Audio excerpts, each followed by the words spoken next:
Um, Mm-mm-mm. so next category is innovation in accessibility, and the nominees are Far Cry. Why can I not talk? Far Cry. Far Cry. Cry, Far cry, Cry. far cry. Far Cry 6, Forza Mhm. Horizon 5. I cannot do this. I'm so bad at reading. Forza Horizon 5, Marvel's Guardians of the Galaxy, Ratchet and Clank Rift Apart, and The Veil: Shadow of the Crown.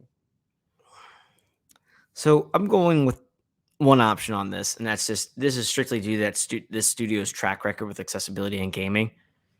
Ratchet and Clank. I mean, Okay. Insomniac has continued, especially in making huge strides, especially since the release of Spider-Man on the PS4, with accessibility in games and the options and to the level of detail that's available out there. I can only imagine what they did with Ratchet and Clank going forward into that. So I have to give my point to them on both sides. So that's your personal pick and your prediction to win? Hmm. Okay. So I agree in terms of Ratchet and Clank is my personal pick as well. I think Insomniac, like you said, has done a great job, and they just keep getting better.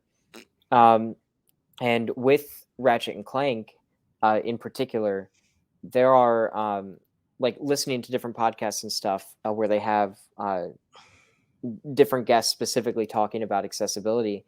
Uh, Ratchet and Clank is interesting because there's a feature that not a lot of games have where you can like literally slow down the speed of the game, and like couple that with a bunch of like visual like filters or enhancements that help people that have different visual impairments and things like that.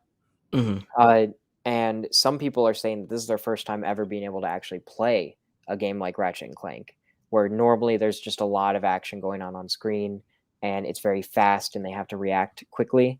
But with this game, the accessibility options are so effective that they're actually able to play the game, despite being mostly blind.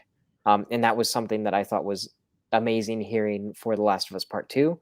And it seems like Insomniac has implemented those same kinds of things into Ratchet and Clank Rift Apart. And I think that that is important to uh, kind of give a shout out. However, this is another gut feeling thing. I think the winner is going to be Forza.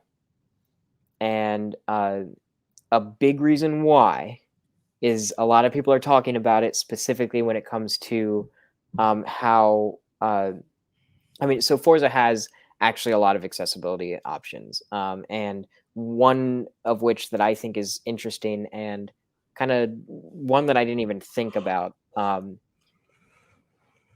was they added sign language to the game, Hmm. which is kind of weird. There's a an actual video of somebody doing sign language in the corner, so that way, instead of having to read subtitles or obviously listen to dialogue, there's a visual like movement.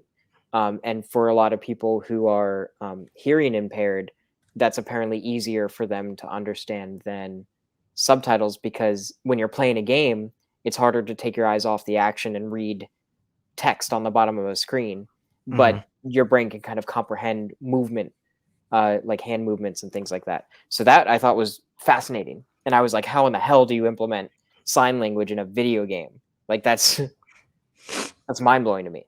Um, so there's that. But then also being a member of the LGBT community, the fact that this game is taking uh, like identity and pronouns seriously um, is interesting. While that's something that I don't really uh, need in a game, I appreciate that it's there for people who want that to be there.